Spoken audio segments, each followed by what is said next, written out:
Well, hey. What a mess do we have here. Hey, sorry it's been so long since I posted anything. Not one for excuses, but we had 2 kids get married in 5 months. My wife's had some health problems, and we've just had to take care of some family stuff for a while, so I haven't spent much time out here. I have some, a little bit, but it's been piecemeal, so I haven't really recorded anything. But how many of you remember the old Aprilia Pegaso 2000 650cc, known as the Village Bicycle? Peggy, good old Peggy's made it back home. Long story made short, one of my good friends, Brent Whitney from St. George, his son was riding it and was having some problems with it overheating, and they kind of got frustrated, and so through a mix of things I was able to get it back and wanted to try to figure out why that was all going on, and found some problems. I've started on it, but I'm going to finish hopefully today. So I want to bring you guys along for the journey, kind of tell you what I've had going on. The old fuel tank, which is right here, has had a fuel leak actually for some time, and we've tried multiple times to seal it up, and I think they did too, and it just leaks. And so I finally got a hold of AF1 Racing, who is the best Aprilia parts distributor that I know of, and I purchased from them the last known fuel tank on the planet for a 2000 Aprilia Pegaso. And they said it's kind of a gray color, and I says, oh, that's great, I think that's what color the bike is. Well, I'm colorblind. It came in this color, but you know what? I don't really care. I actually kind of like it. Anything that makes a bike different than another bike, I actually like. So poor little Peggy has been hybridized, and we're going to have to switch tanks here today. Take everything off that tank, put on this tank, and that's one thing. But so one of the common problems on these bikes is that they can have a head gasket leak, and so I kind of thought that maybe it was a head gasket problem. So I actually, Rojo and I were out here, and we decided to do a leak down test on it. And a leak down test, for those of you that know, you just take the spark plug out, and then I've got a leak down tester. You apply air pressure to it, you take the cap off the radiator, and you put the engine on top dead center, and you apply air through there, and anything more than, maybe 5% leak down, 10% at the real high end is a problem. And at first I was like, oh crap, I could hear air coming out the exhaust, I could hear air coming out the intake, and I thought, oh, the valves are bad. Nothing coming out of the radiator, and then I realized that I wasn't quite on top dead center. So so we went back and got it right on top dead center, and actually it held less than 5% leak down. So that means compression on the motor is still good. It's still holding pressure, and so I thought, well, I'll just take it apart. The things that can cause it to overheat is to run lean, and the bike had been sitting for a while, so I took the carburetors. It's got twin 33 millimeter BST McCuneys. They're kind of hard to find parts for unless you know what they are exactly. They're BST is in Bravo Sierra Tango, 33 millimeter carbs, and took them all apart, and they were just gummed up, and things weren't moving. The slide wasn't moving, and I found that one side, the diaphragm, had actually had a leak in it, and someone had tried to glue the leak closed with a flexible glue, and that's not going to work. So I found another one. It was in Finland or something like that. Ordered it, got it back. I cleaned everything really good. I don't know if you guys can see the throttle blades. They're not going to open unless there's vacuum, but they move really well now, and feel consistent to me. Anyway, everything's clean and ready to go. So what I'm going to do today is there's also a little nipple on the front here that usually is used to operate a vacuum controlled petcock. This does not have a vacuum controlled petcock. So I've looked all over for potential vacuum lines that attach to that and where they might go.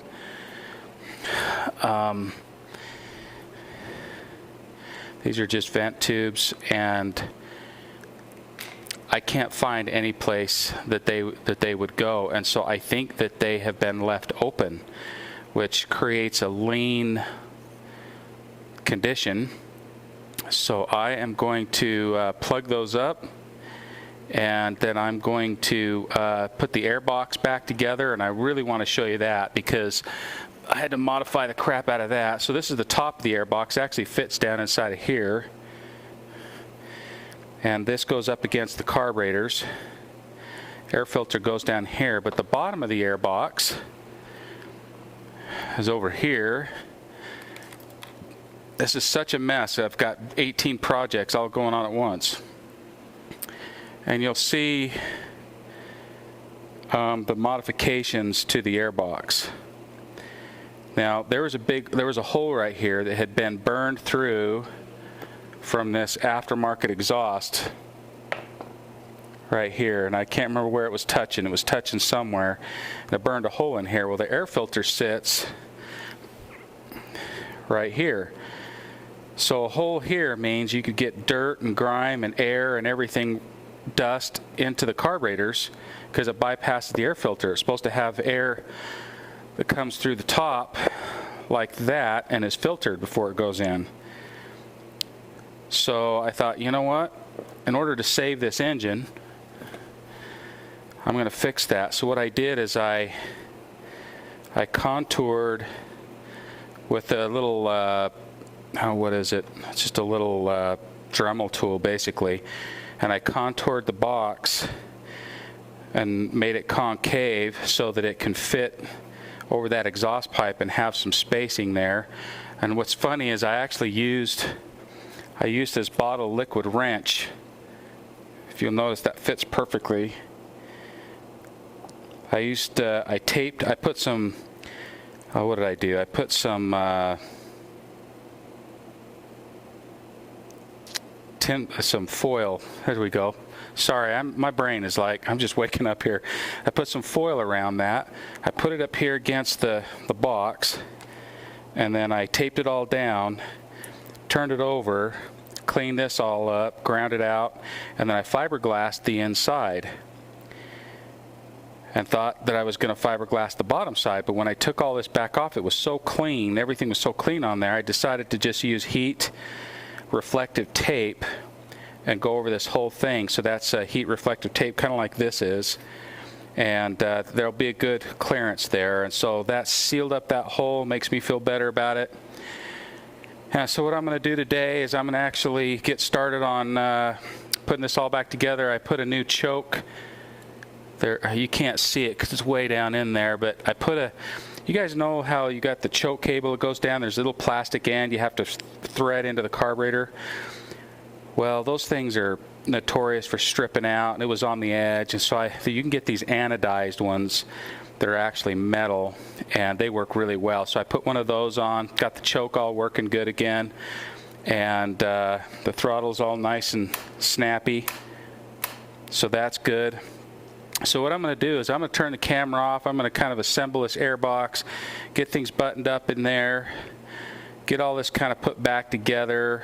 I'm going to transfer all the parts from the old tank to the new tank, and then I'm going to probably get all that put back together, and then I'll bring you guys back when I'm going to put new coolant in here. Oh, by the way, I unplugged the fan and put power to the actual fan, and it spinned great. And so I know the fan works, but there is a relay somewhere back in here that operates the fan, and it's possible that the relay's not working, and so the fan's not turning on when it gets a certain temperature. That could be happening too. I haven't evaluated that in full yet, but I plan to. So when we get it all back together and we get ready to fire it up, I'll bring you back, and let's fire this thing up and see if we can get it to overheat. See if we can find a problem with it that would guide us down a path of something else we need to do. It could be as simple as having gummed up carburetors, and the pilot jets were plugged. So you know, it could be as simple as that. Open air bleeds in the front. That could be the problem too. But it's always ran, when I've done this and cleaned it before, it always ran exceptionally well. So I'm kind of thinking that it's probably going to be something minor like that. But anyway, I'll get back with you in just a minute, okay, guys and gals? Well, people, I don't know if you can hear me. I've got it basically back together. I've noticed that there's some funky vent line stuff I'm trying to straighten out. I'm not seeing a lot of fuel going down into the carburetor. There's a little bit. I'm hoping that's enough. I'm ready to try to start it. Battery might be a little bit weak. Choke. Let's see, is that off? I think the choke is on that way. Let's give it a try.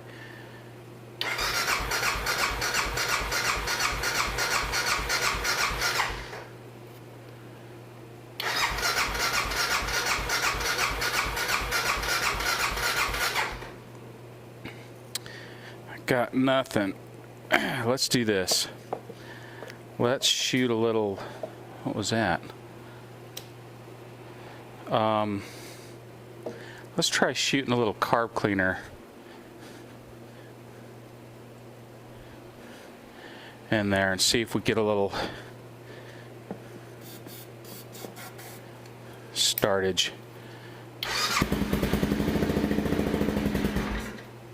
Huh.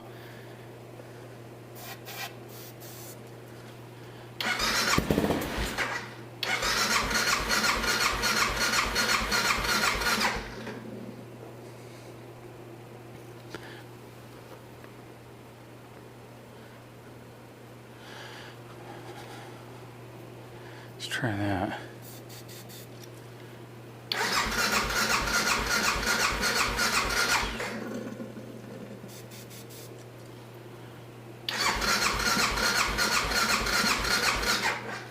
Okay, definitely did better with that on.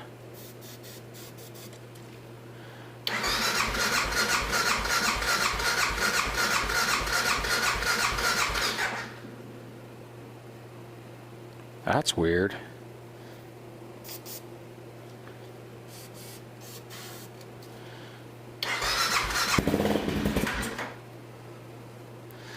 Okay, we're definitely not getting fuel. I'm not sure why. There's not hardly in there. I know I've got plenty in the tank. Yeah, you're gonna ask, huh, I put about 2 gallons, maybe 3 in the tank. Let's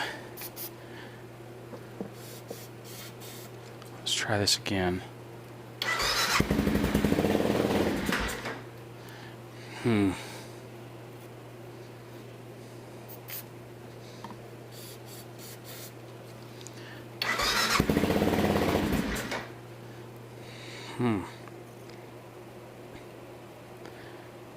It's not getting fuel, so let me think about that for a little bit, people. I mean, it does pop, it does fire, that's good. It's not leaking fuel out of the tank, that's good. I gotta double check, there might be some vent line issues. Let me just turn this to reserve and see if that. There was a question. Okay, some of you guys may know there's a petcock on most bikes. KLR is a good example that has a vacuum controlled diaphragm that opens up the petcock when the engine pulls vacuum. Well, this petcock doesn't have that. I couldn't see any other lines in there, but underneath where that fuel goes in, there may be a diaphragm in there. And I don't know, there was missing a vent line or a suction line. It may be something to do with that. So let me turn you guys off. Let me investigate that, and then I'll come back and I'll report. Okay, hope you guys can hear me. I found what I think is the problem. I have been known to have duh factor moments, and there is a, where'd it go? There is a vacuum line right here that was cracked that I wanted to replace, and it goes from the intake port on the carburetor down to a diaphragm on the carburetor that allows fuel to go in. And Mr. Duh Factor forgot to put that back on. So I have a brand new piece of vacuum line, and I put that on, and I'm expecting better results this time. I did put a new fuel filter on. I put some new vent lines there while I was at it. And let's see. Let's see what happens here. I think choke is pulling it back this way.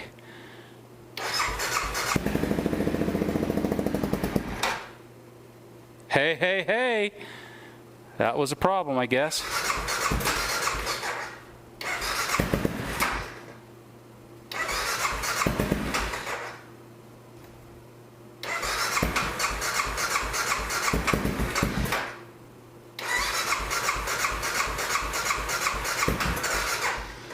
Hang on, let's open up the door here a minute.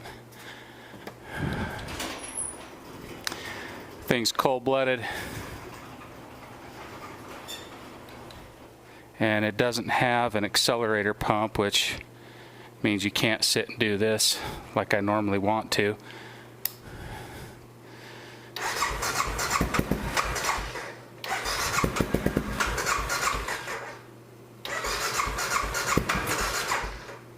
Let's try that. I don't know which one's.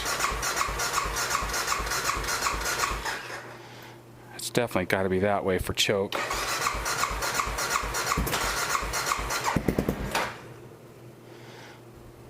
Oh, let's do this. Let's turn the idle up a little bit.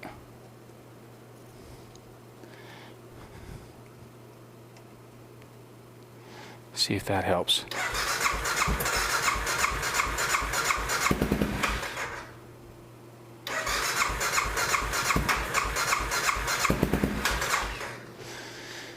Man, cold-blooded bugger, isn't she?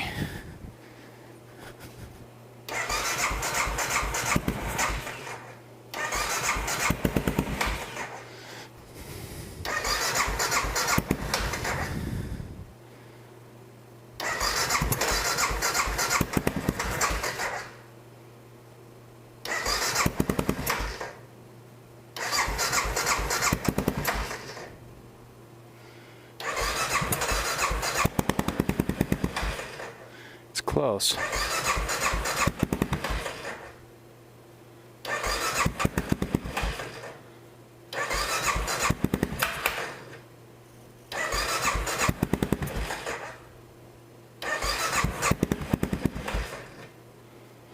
Let's try give it just a little bit of.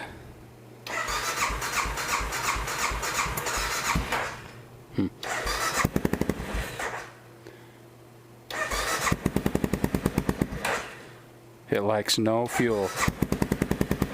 Like, don't give it any gas or it'll die. So I gotta get her warmed up here.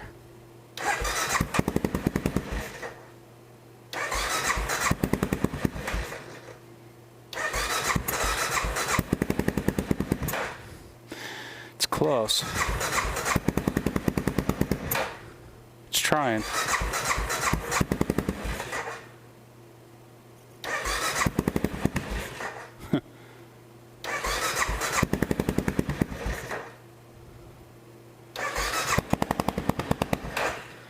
Boy, it's still got some good compression.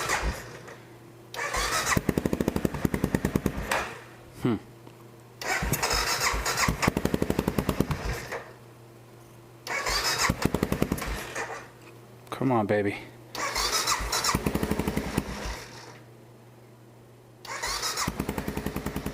That's why I like pumper carbs, you guys. You can give it throttle and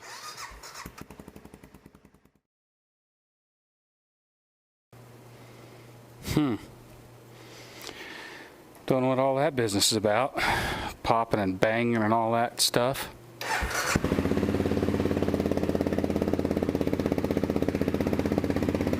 Sounds super lean to me. Super lean. At least it's idling now.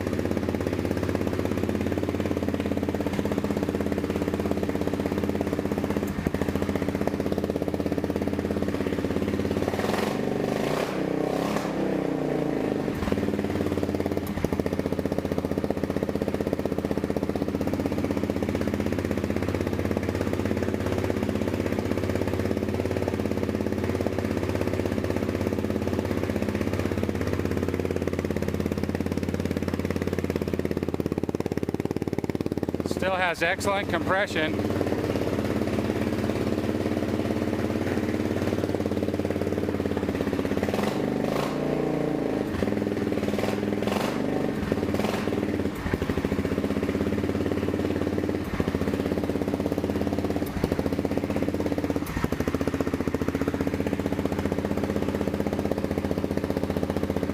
Just sounds lean, but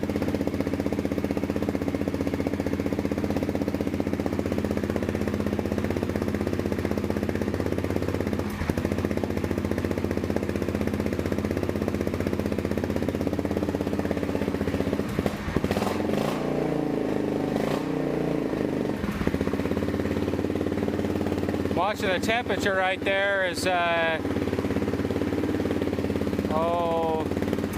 90, close to 100.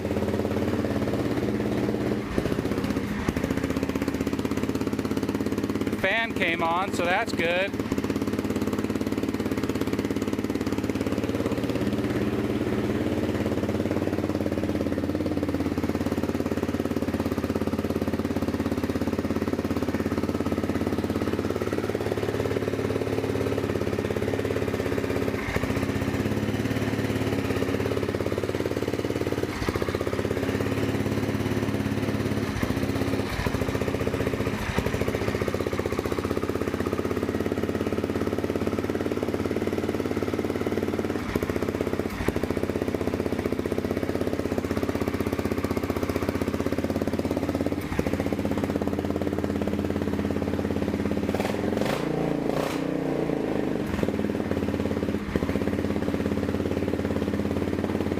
Starting to get warm. Let's see what happens.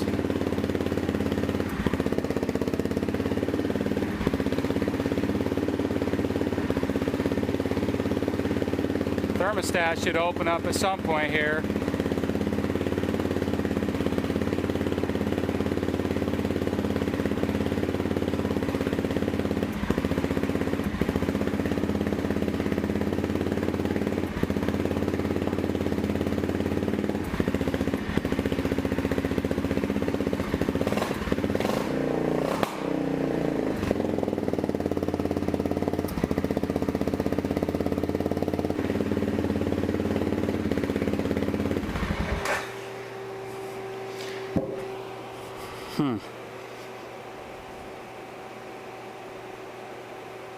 Definitely never used to run like that. I'm not sure what that is. It's not electrical. That's definitely a carburation issue.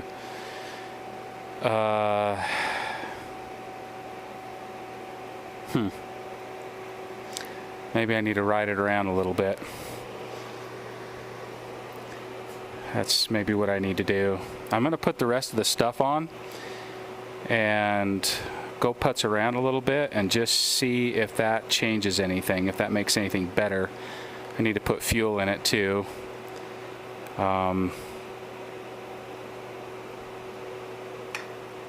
Think about that.